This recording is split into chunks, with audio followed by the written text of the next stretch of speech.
Hello, good morning, girls. I hope you all are fine. I am also fine. Today is our 8th lecture. Myself is Bina Madam. હવે યાદ છે ને બધાને કે અમુક lecture પછી પાછું યાદ કરાવવું પડશે ને? હા, આમ જોયા તો છે નહીં એટલે કેમ ખબર પડે? એટલે વચ્ચે વચ્ચે 5-6 લેક્ચર પછી યાદ કરાવીશ કે આઈ એમ બીના madam and I take so and so subject. Okay.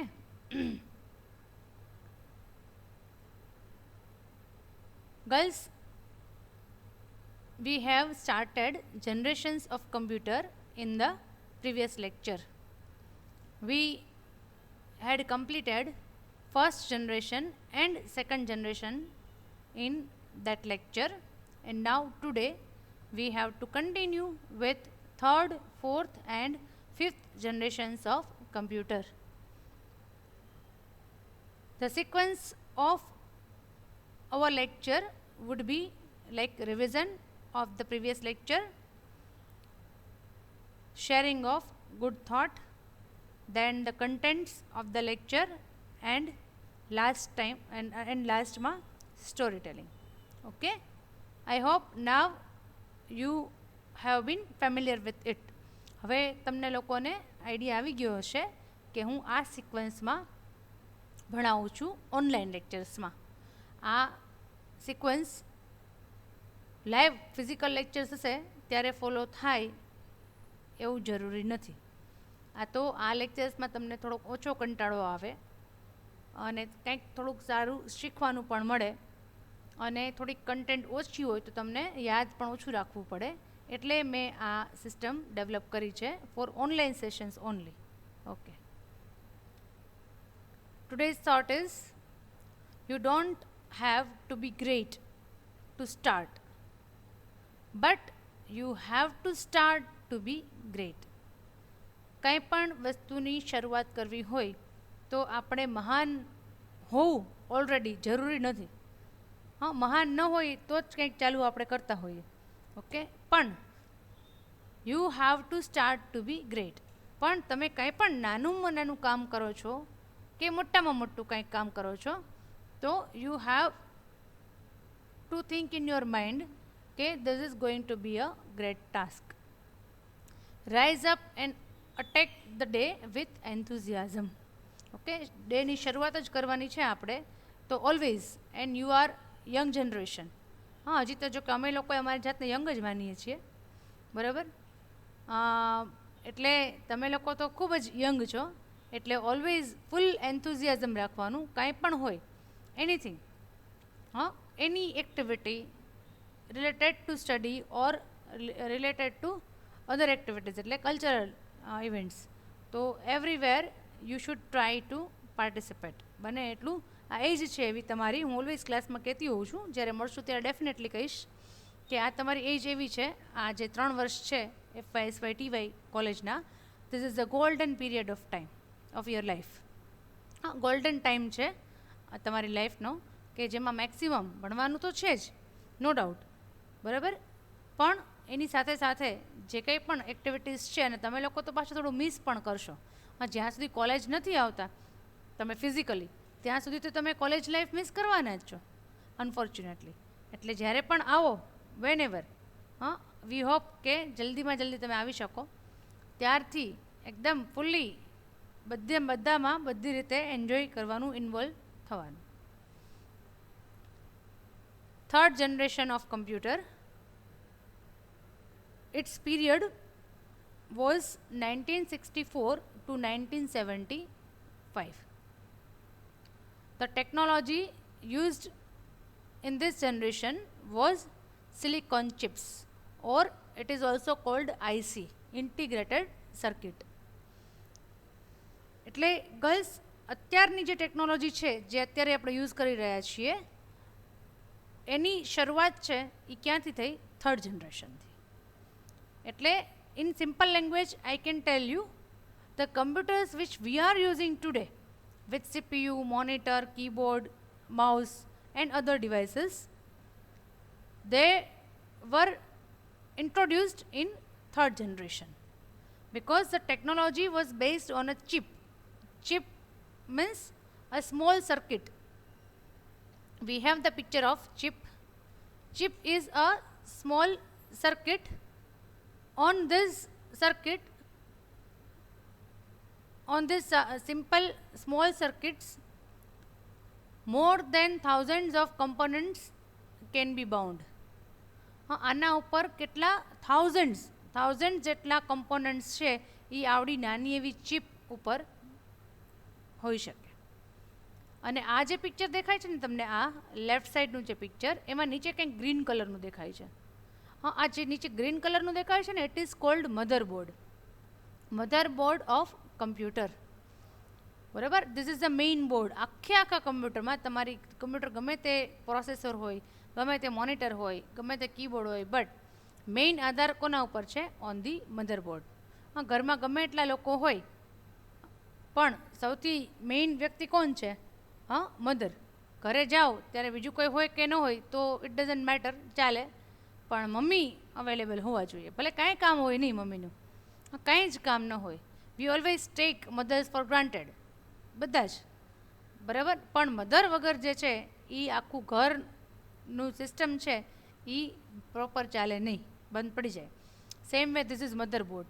Motherboard ઉપર ગર્લ્સ બધા જ, all chips are mounted on motherboard. એમાંની જે છે સીપીયુ, જે આપણે પ્રીવિયસ ક્વેશ્ચનમાં ડિસ્કસ કર્યું કે સીપીયુ ચિપ, ઓકે, તો this CPU chip is mounted on the motherboard and it is the main processor. Okay, and same way these are different chips. There are actually lot of chips on the motherboard for different tasks. જ્યારે આવશો કોલેજમાં, I shall show you what is motherboard and how the chips are mounted on the motherboard. Advantages of third generation computer: smaller in size. ઘણી size નાની થઈ ગઈ. એક નાના table ઉપર આવી જાય, ડેસ્કટોપ જેને કહેવાય, એટલી નાની સાઇઝ થઈ ગઈ કમ્પ્યુટરની. More reliable. Compared to first and second generation, they were more reliable. કારણ કે હવે એની પાસે storage capacity, processing power, speed, આ જે બધા કેરેક્ટરિસ્ટિક્સ આપણે ભણી, એ બધી જ કેરેક્ટરિસ્ટિક થર્ડ જનરેશનમાં અપ્લાય થઈ ગઈ હતી. એટલે the computers were very reliable. Generated less heat, quite less compared to first and second generation. Calculations were done in nano seconds. સેકન્ડના પણ 100મા ભાગમાં કેલ્ક્યુલેશન્સ થવા માંડી. Portable, easily movable. બરાબર છે, આપણે આપણા ઘરમાં કમ્પ્યુટર આરામથી એક રૂમમાંથી બીજા રૂમમાં કે એક ફ્લોર ઉપરથી બીજા ફ્લોર ઉપર મૂવ કરી શકીએ છીએ. સો they were portable. Maintenance cost was low. Actually, if you have purchased a new computer, then maintenance cost is zero, in fact. બહુ જ ઓછું, કારણ કે પછી બગડી જવાની, પાર્ટ્સ ખરાબ થવાની શક્યતા બહુ જ ઓછી રહે. કારણ કે ટેકનોલોજી અપડેટ ખૂબ જ થઈ ગઈ હતી એ ટાઈમમાં, થર્ડ જનરેશનમાં. એટલે પ્રોપર જે છે કમ્પ્યુટરના પાર્ટ્સ છે એ વર્ક કરતા હતા પોતપોતાની રીતે બધા, એટલે લગભગ મેન્ટેનન્સની જરૂર પડતી જ નહીં. Wide commercial use. Commercial use એટલે કે ડે ટુ ડે લાઈફમાં સામાન્ય તમારા મારા જેવા લોકો, કોમન પીપલ, એ પણ યુઝ કરી શકતા હતા.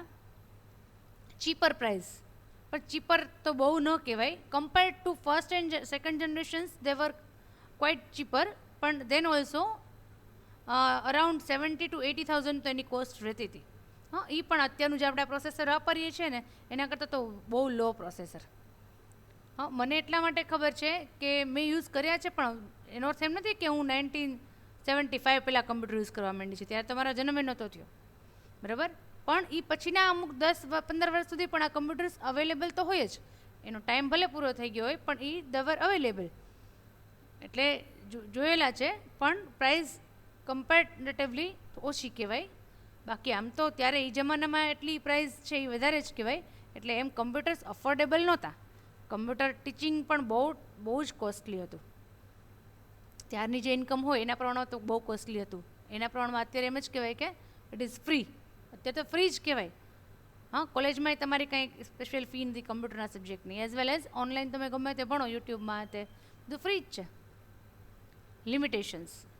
Air conditioning was required of course. હા, એર કન્ડિશનિંગ વગર તો પોસિબલ નહોતું, કારણ કે હીટ તો કમ્પ્યુટર જનરેટ કરતો જ. Highly sophisticated technology was required to manufacture the chip. Yes, કારણ કે એક આટલી પાવરફુલ ચિપ એ જો બનાવવી હોય, હા, એક જ કંપની બનાવતી હતી ઇન્ટેલ, ત્યારે ઇન્ટેલ તો એ કંપની જે છે એની મોનોપોલી, કારણ કે બહુ જ મોંઘી ટેકનોલોજીની તમને જરૂર પડે આ ચિપ મેન્યુફેક્ચર કરવા માટે. એટલે એ ચિપ જે છે એની કોસ્ટ જ બહુ ઊંચી હતી, ખૂબ જ ઊંચી હતી કોસ્ટ. એટલે પછી કમ્પ્યુટર્સ પણ થોડાક કોસ્ટલી જ હતા. એટલે બહુ એટલે બધા જનરલ લોકો જે છે દે કેન નોટ મેન્યુફેક્ચર. અને ઇનફેક્ટ ગર્લ્સ, આ ચિપ છે ને તો આજની તારીખે પણ ચિપનું મેન્યુફેક્ચરિંગ છે એ બહુ બધી કંપનીઝ કરતી જ નથી. હા, બાકી બધા પાર્ટ્સ તમારા છે એ સિવાયના રેમ છે કે મધરબોર્ડ છે કે સીપીયુના અધર પાર્ટ હાર્ડ ડિસ્ક છે, તો એ તમને બધું મિક્સ ઘણી બધી કંપનીઝ મળી જાય. પણ સીપી જે ચિપ છે, મેઇન પ્રોસેસિંગ પાવર, પ્રોસેસર જેને કહેવાય, micro processor chip, it is cold micro processor chip. તો જે ચિપ છે એ તો બધી કંપની કાંઈ એમ પોસિબલ નથી કે મેન્યુફેક્ચર કરી શકે, કારણ કે એના માટે જે ટેકનોલોજી વપરાતી હોય એ જે સાધનો લેવા માટે પણ એટલું ઇન્વેસ્ટમેન્ટ જોઈએ, ત્યારે આ વસ્તુ પોસિબલ થાય. કારણ કે આટલી નાની ચીપ હોય એમાં કેટલો બધો પ્રોસેસિંગ પાવર છે, તમને ખ્યાલ છે કેટલું બધું પ્રોસેસિંગ કરી શકે છે. એટલે એ બધું એમાં મૂકવું હોય તો naturally you require much more investment. So these are integrated chips. Fourth generation computers were also using chip. હવે તો પછી ચિપ થર્ડમાં ઇન્ટ્રોડ્યુસ થયું ને, એટલે બધા જનરેશનમાં ચિપ ટેકનોલોજી તો આજની તારીખે પણ છે જ, એટલે એ કન્ટિન્યુ જ થવાની છે. Its period was 75 to 2000. 75 to 2000 આ જનરેશનમાં જે છે 2000ની આસપાસ I was also using computer. તો એટલે હું એટલા માટે મારું કહું છું કે સામાન્ય લોકો, કોમન પીપલ, હા, એ બધા જ લોકો કે કોઈના ઘરે પણ કમ્પ્યુટર હોઈ શકે, કોઈના ઓફિસમાં પણ કમ્પ્યુટર હોઈ શકે, અને નાની મોટી ઇન્સ્ટિટ્યૂટ હોય, કોલેજીસ હોય, તો બધી જગ્યાએ હવે ધીરે ધીરે જે ફોર્થ જનરેશન છે, એટલે આપણે ઇન્ડિયામાં તો અરાઉન્ડ 95 પછીની વાત કરું છું, તો નોર્મલ બધા લોકો યુઝ કરવા માંડ્યા હતા કમ્પ્યુટર ટેકનોલોજી.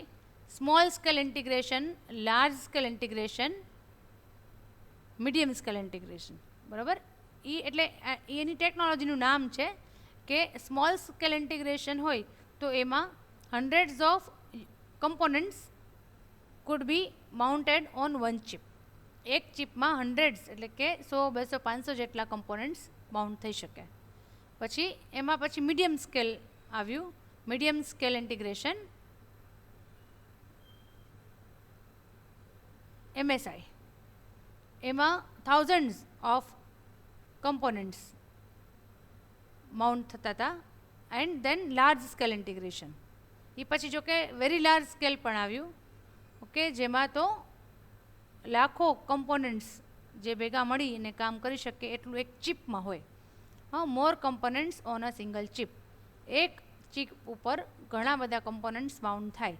જેમ ઇન્ટિગ્રેશન આગળ વધતું જાય, small to medium, medium to large, large to very large. Extra large નહોતું, એક્સેલ ડબલ એક્સેલ નહોતું, એમાં વેરી લાર્જ હતું. એટલે આપણે કેમ એસ ને એમ ને એલ ને એક્સેલ ડબલ એક્સેલ 7XL સુધી હોય ને, એવું નહોતું, ડબલ એક્સેલ નહોતું, પણ વેરી લાર્જ સ્કેલ ઇન્ટિગ્રેશન કે જેમાં ઘણા બધા કમ્પોનન્ટ્સ, એકથી વધારે કમ્પોનન્ટ્સ મૂકી અને ભેગા મળીને કામ કરી શકે. એડવાન્ટેજીસ: સ્મોલેસ્ટ ઇન સાઇઝમાં ખૂબ જ નાના થઈ ગયા કમ્પ્યુટર. મોસ્ટ રિલાયેબલ, તમે એના ઉપર 100% વિશ્વાસ મૂકી શકો કે જે ડોક્યુમેન્ટ મેં આજે સ્ટોર કર્યું છે, after 5 years if I want to retrieve that document, I can retrieve. Minimum maintenance cost, maintenance સાવ ઓછું થઈ ગયું, કારણ કે એરર કે ફેલ્યુઅર થતા જ નહીં. ફાસ્ટર દેન ઓલ જનરેશન્સ, અત્યાર સુધીના જેટલી જનરેશન ગઈ એ બધા કરતાં સૌથી ફાસ્ટ. ચીપેસ્ટ વન, હા, સસ્તા ઘણા થઈ ગયા હતા કમ્પ્યુટર એ ટાઈમે. લેસ દેન 50,000માં you can go for a very good computer with very good processor, very good speed અને સ્ટોરેજ કેપેસિટી. બધું જ તમને આરામથી ઘણા સસ્તા પ્રાઇઝમાં મળી જતું હતું. Use for general purpose. General purpose એટલે હોમ પર્પઝ, ઓફિસ પર્પઝ, બધા જ લોકો આરામથી કમ્પ્યુટર્સ યુઝ કરવા માંડ્યા હતા. હા, ઇન્ટરનેટ એટલું બધું નહોતું, નો ડાઉટ. હા, ઇન્ટરનેટ પણ ઇન્ટ્રોડ્યુસ થઈ ગયું હતું, પણ ઇન્ટરનેટનો યુઝ છે ને ઇટ વોઝ વેરી લિમિટેડ. કારણ કે again internet was very costly at that time. ખૂબ જ મોંઘું હતું ઇન્ટરનેટ કનેક્શન. એટલે કોઈ કંપની હોય કે કોઈ ઓફિસ હોય એ લોકો લે અને પછી તમે ત્યાં જઈ શકો. તમે લોકો કદાચ નાના હોય ત્યારે સાયબર કાફેનું નામ સાંભળેલું હોય, સાયબર કાફે. તો એ સાયબર કાફે છે, એમાં તમારે 1 કલાકના 30 રૂપિયા ચૂકવવાના. આ હું શેની વાત કરું છું? 2000ની સાલની કે 1 કલાકના 30 રૂપિયા રેન્ટ કહી શકો તમે એને, બેસવાના ને ઇન્ટરનેટ યુઝ કરવાના લે. અને એટલું સ્લો હોય કે તમે એક ખાલી મેઇલ ખોલો ને અને વાંચી લ્યો, રિપ્લાય કરી લ્યો, ત્યાં તમારી 1 કલાક પૂરી થઈ જાય. એટલું સ્લો હતું ઇન્ટરનેટ ત્યારે, પણ હતું. આજે 4th જનરેશન છે ને ત્યારે ઇન્ટરનેટ વોઝ ઓલ્સો ઇન્ટ્રોડ્યુસ્ડ. એટલે એ પણ આનું એડવાન્ટેજીસમાં આવે કે ઇન્ટરનેટ ટેકનોલોજી પણ અત્યારે આવી ગઈ હતી માર્કેટમાં અને અવેલેબલ હતી. રાજકોટ જેવા સિટીમાં અવેલેબલ હતી, નો ડાઉટ. અત્યારનો જે યુઝ છે આપણે લોકો જે કરીએ છીએ એ તો છેલ્લા 3-4 વર્ષમાં વધી ગયું છે. અત્યારે જીઓ આવ્યા પછી. એ પહેલાં તો ઇન્ટરનેટ વોઝ કોસ્ટલી. એ પહેલાં ઇવન એન્ડ્રોઈડ ફોન આવ્યા આપણી પાસે ત્યારે પણ ઇન્ટરનેટ એમ તો મોંઘું જ હતું. આ જીઓ આવ્યા પછી બધું સસ્તું કરી નાખ્યું છે મુકેશ અંબાણીએ. હા, એ પહેલાં તો ઘણું, પહેલાં તો બહુ ઓછી કંપની એવી હતી કે જે ઇન્ટરનેટ કનેક્શન આપતી, લિમિટેડ. અને પછી એ લોકો બહુ લિમિટેડ ઓફિસીસને, અને પછી આપણે ત્યાં જવાનું. કમ્પ્યુટર સિવાય ક્યાંય નેટ યુઝ થતું નહીં. ટેબ્લેટ કે લેપટોપ કે મોબાઈલ કે તો ભૂલી જ જવાનું. ખાલી કમ્પ્યુટરમાં ઇન્ટરનેટ આવે આ ટાઈમમાં, 4th જનરેશનમાં, અને એ તમે રેન્ટ આપીને તમે એનો યુઝ કરી શકો. આવું this was in 4th generation. Internet તો બહુ મોટો ટોપિક છે અને એ આપણે ડિટેલમાં આખું ચેપ્ટર આવે છે, એટલે અત્યારે જસ્ટ મેં તમને ખાલી આઈડિયા આપ્યો. Limitations. Highly sophisticated technology is required to manufacture the chip. Obvious, it is but obvious કે આટલી સારી ટેકનોલોજી હોય તો એને મેન્યુફેક્ચર કરવી હોય એવી ચીપ, તો બહુ જ હાઈલી સોફિસ્ટિકેટેડ ટેકનોલોજી જરૂર પડે. એટલે અગેઇન કોસ્ટ જે છે, કોસ્ટ એ ઊંચી આવે ચીપની. પછી પણ બાકી બધા છે એ હતા ને ડિવાઇસીસ આજુબાજુમાં એમાં બીજું આવતું હોય, એ બધા ઘણા સસ્તા થઈ ગયા હતા at that time. That's why computers were very cheap. 5th generation computer 2000 onwards, એટલે કે આજની તારીખે પણ સ્ટીલ ઇટ ઇઝ ડેવલપિંગ. અત્યારે યુ કેન નોટ સે કે હું 100% 5th જનરેશન યુઝ કરું છું, no doubt. Right now we are in 5th generation of computers, પણ 100% we are not using 5G. બધા જ યુઝ એટલા માટે નથી કરતા કે હજી એનું ડેવલપમેન્ટ ને રિસર્ચ ને બધું ચાલુ જ છે. હજી નવું ઘણું જ આવશે. આપણે હા કહી શકીએ, આપણે એમ કહી શકીએ કે હા અમે લોકો 100% 5G એટલે 5th જનરેશન કમ્પ્યુટર યુઝ કરીએ છીએ કે જો આપણા બધાયના ઘરમાં એક રોબોટ હોય. બધાયના ઘરમાં એક રોબોટ હોય જે આપણું રેગ્યુલર ઘરનું કામ છે, રસોઈ છે, નોર્મલ બધા જ કામ, ઘરના હાઉસહોલ્ડ ટાસ્ક બધા કરી દે. હા, તમે એમ કહો તમારા રૂમમાંથી ફોન કરીને કે આ મોબાઈલમાં મેસેજ કરીને ઇન્સ્ટ્રક્શન આપીને કે સવારે ઉઠીને મારી ચા લઈ આવજો રોબોટને. રોબોટ ચા લઈને આવે તમારા રૂમમાં, બેડ ટી પીવડાવે તમને, તો આપણે એમ કહેવાય કે આપણે 5th જનરેશન યુઝ કરીએ છીએ. પણ હજી 100% આવતા ટાઈમ લાગશે, ઘણો ટાઈમ લાગશે. હા, કારણ કે હજી આપણી પાસે હ્યુમન લેબર અવેલેબલ છે. ઓકે, અને હજી એ રોબોટિક સાયન્સ છે એ ડેવલપમેન્ટમાં છે અને હજી કોસ્ટલી પણ છે. હા, જેમ પહેલાં કમ્પ્યુટર્સ ઇઝીલી અવેલેબલ નહોતા, હવે સાવ ઇઝીલી અવેલેબલ થઈ ગયા. હવે આપણને એવું લાગે જ નહીં એ computer is nothing. Computer subject કંઈ ભણવાનું હોય પણ ભણવો પડે, કારણ કે આપણે આવે છે સિલેબસમાં આવે છે એટલે આપણે ભણવું પડે. Okay, same way in future તમે જ્યારે મોટા થશો ને ત્યારે તમારા બાળકોને એવું નહીં લાગે કે ઓ રોબોટ, બધા તમારા ઘર રોબોટ નથી, બધાના ઘર રોબોટ હોય. હા, જેમ અત્યારે વોશિંગ મશીન છે ને ડિશવોશર છે ને માઇક્રોવેવ ઓવન છે ને બધું બધાના ઘરે નોર્મલ થઈ ગયું છે કે હોય જ.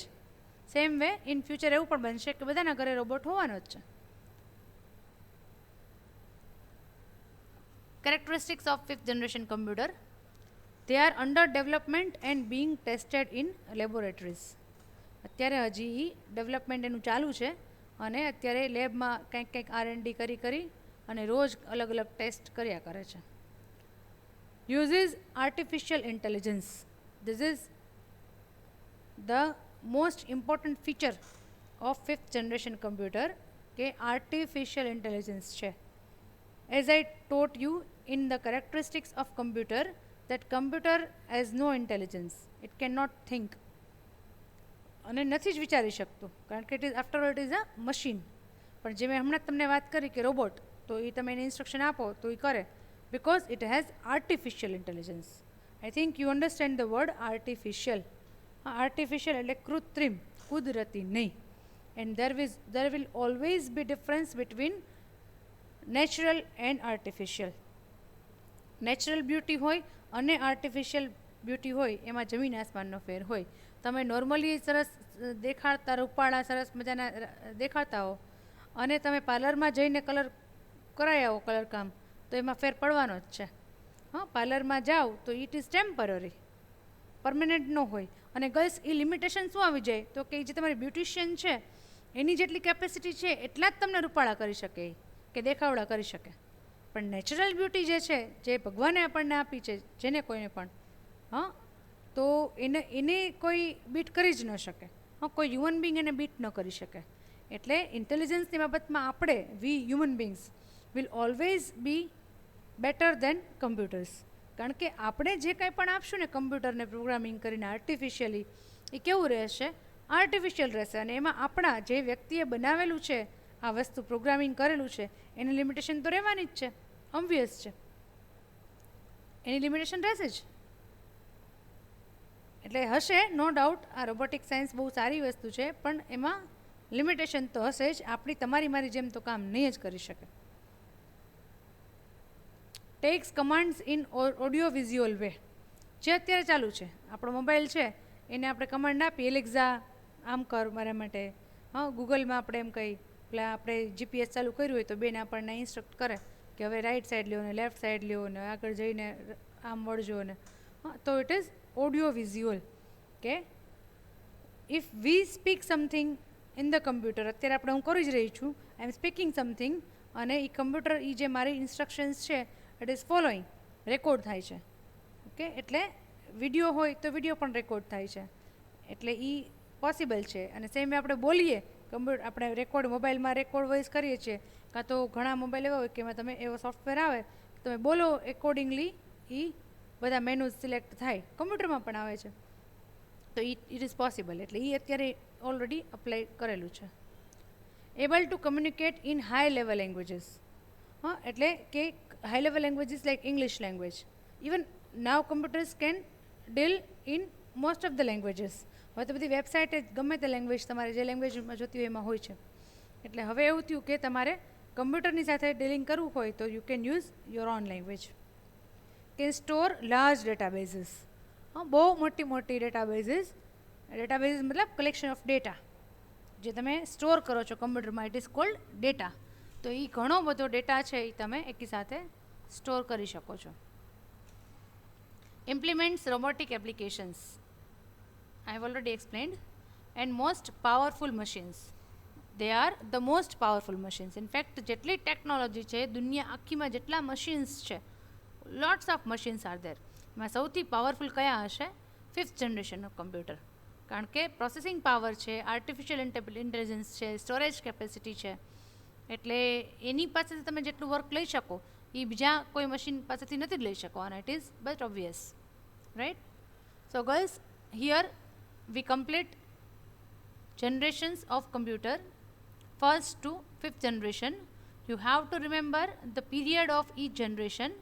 You have to remember technology used in each generation, then advantages and limitations of each generation. But if you have read the slides properly, if you have written the slides, તો તમને ખ્યાલ આવશે કે ખાલી અમુક પોઈન્ટ્સ જ અલગ છે, બાકી બધા પોઈન્ટ્સ લગભગ સેમ જ છે. કે આના પ્રીવિયસ જનરેશન કરતાં હીટ ઓછી જનરેટ કરતું હતું, કે સ્ટોરેજ કેપેસિટી વધારે હતી, સાઇઝમાં નાનું હતું, મોર રિલાયબલ હતું, ચીપર હતું. Most of the points are common. This is my hint to you when you write the answer of this question in exam.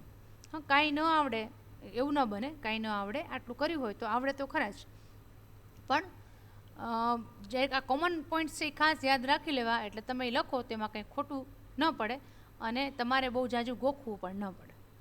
Okay, with this question we are completing 3 questions of our syllabus and we are learning first unit. Girls, right now we are in first unit. જ્યારે second unit start થશે ને, I shall inform you કે now today we are starting second unit. અત્યારે આપણે first unit ભણીએ છીએ of our syllabus. તમારો જે સિલેબસ ડિઝાઇન કરેલો છે એનું અત્યારે ફર્સ્ટ યુનિટ ચાલે છે. Fine. Now it's story time. Girls, આજે હું તમને એક જૂની સિમ્પલ એવી સ્ટોરી કહેવાની છું. બહુ એમાં કાંઈ ખાસ લોજિક કે એવું છે નહીં. જનરલી આપણે સ્કૂલ ટાઈમના જે સ્ટુડન્ટ્સ હોય, સ્કૂલ સ્ટુડન્ટ્સ, ત્યારે આપણે ભણ્યા પણ હોઈએ, ક્યાંક વાંચી પણ હોય. તમે લોકોએ કદાચ વાંચી પણ હશે. એવી સ્ટોરી છે, તમારા પેરેન્ટ્સને પણ ખબર હશે, કદાચ કરી પણ હોય તમને. આપણે સ્ટોરી ગમે તે હોય પણ એમાંથી શીખવાનું શું છે એ મહત્ત્વનું છે. એક વખત એક નાનું ગામ હતું, એમાં એક બ્રાહ્મણ રહેતો હતો. એ બ્રાહ્મણ છે એના ઘરે ગાય, બકરી એવું બધું પાળેલું હતું, કારણ કે બહુ જૂના જમાનાની વાત છે એટલે બધા દૂધ ને આ તે ઘરનું જ મળતું હતું. આપણે જેમ અમૂલનું લેવા જવું પડતું નહોતું વિથ પ્રિઝર્વેટિવ. એટલે એ બ્રાહ્મણ જે છે એના ગાય, બકરી બધું એવું પાડેલું હતું. હવે એક દિવસ એ પોતાને ત્યાં બકરી હતી એના બચ્ચાને ખભા ઉપર બેસાડી અને બજારમાંથી પાસ થતો હતો, એક જગ્યાએથી બીજી જગ્યાએ લઈ જતો હતો કંઈ કામથી. ખભા ઉપર બેસાડેલું હતું બકરીનું બચ્ચું. હવે ત્યાં એ જ્યારે પાસ થતો હતો બજારમાંથી, ત્યારે જે ચોક આવ્યો પેલો, એમાં 3 ઠગ બેઠા હતા, ચોર, ચીટર્સ. 3 ઠગ બેઠા હતા. એટલે એ 3 ઠગને આઈડિયા આવ્યો મગજમાં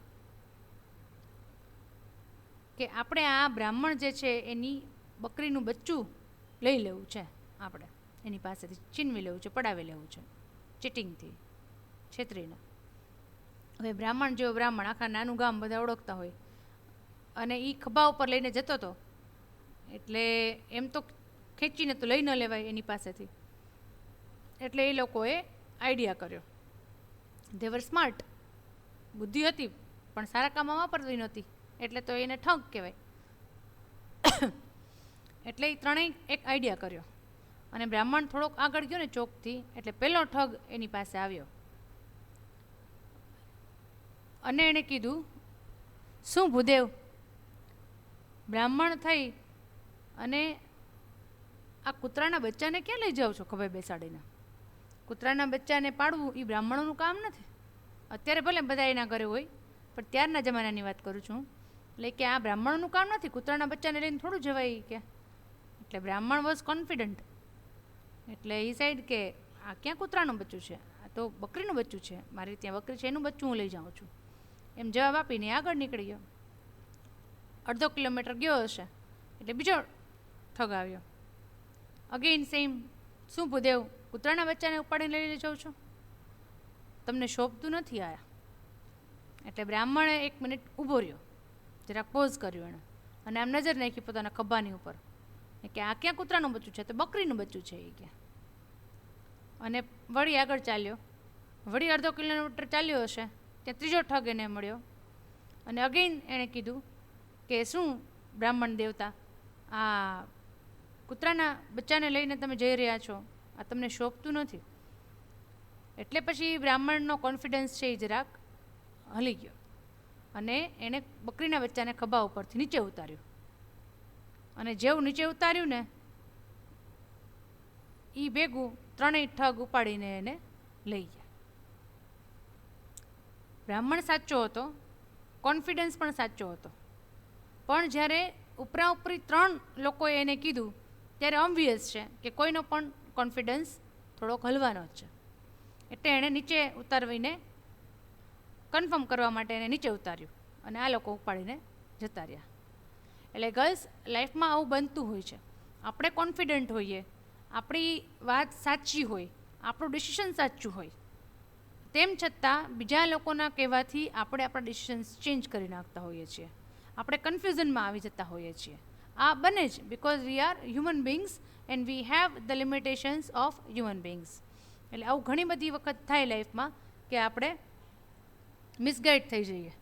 okay, that is not good for our cells. Okay, આપણે જો સાચા હોઈએ, આપણને ખબર છે કે મારું ડિસિઝન સાચું છે, તો આપણે એમાંથી ડિસ્ટ્રેક્ટ થવાની જરૂર નથી. અથવા તો કોઈની પણ વાત, ડિસિશન ન હોય તો પણ વાંધો નહીં, પણ કોઈની પણ વાતમાં આવી જવાની જરૂર નથી. અત્યારનો સિનેરિયો જોઈએ આપણે, અત્યારનો રાઇટનો આ પેન્ડેમિક છે એમાં, તો એમાં આપણને ખબર જ છે કે ભાઈ કોરોના વાયરસથી આમ થાય છે, આપણા ઘરમાં આ ધ્યાન રાખવાનું છે, આપણે આમ કરવાનું છે. વી આર કેરફુલ, બધાના ઘરમાં કોઈ વ્યક્તિ એવી નહીં હોય કે જે નહીં કેર કરતી હોય. બધા કેર કરતા જ હશો, બધા જ કરીએ છીએ આપણે લોકો. તેમ છતાંય social media, newspaper, news channels એટલી બધી ઇન્ફોર્મેશન આપે છે અને આપણને લોકોને ડિસ્ટ્રેક્ટ કરે છે કે આવું છે ને તેવું છે ને આટલા કેસીસને. બને ત્યાં સુધી તો આવું કંઈ તમારે જોવું જ નહીં. ન્યૂઝ ન જોવા, સોશિયલ મીડિયામાં આવી કંઈક પોસ્ટ હોય, બને ત્યાં સુધી ઇગ્નોર કરવી. કારણ કે વી નો કે શું કરવાનું છે. હવે આટલા ટાઈમ પછી, 6-8 મહિના પછી આપણને પણ ખબર પડી ગઈ છે, બધા પીએચડી થઈ ગયા છે આમાં કોરોનામાં. પણ જ્યારે બહારના લોકો મારો કરે છે ને આપણા ઉપર, ત્યારે આપણે લોકો પણ કોન્ફિડન્સ, પછી સહેજ ગળું દુખતું હોય કે સહેજ સામાન્ય નોર્મલ તાવ, શું આખા વર્ષમાં તાવ નથી આવતો આપણને? આવતો જ હોય. તો એ સામાન્ય તાવ અત્યારે જો આવે તેમ થાય કે હા કોરોના હશે. કેમ ડેન્ગ્યુ ન હોય, મેલેરિયા ન હોય, સાદો તાવ ન હોય? ના, કોરોના જ હોય અત્યારે. એવું it is not necessary. It is not necessary. એટલે આપણા મગજમાં આપણો ડર જે છે એ પેદા કરી અને શરીર અને ને તકલીફ આપવી, એવું આ સમયમાં કરવું નહીં. Okay, it was nice time telling you story and sharing lectures with you. Thank you all. Take care of yourself. Goodbye.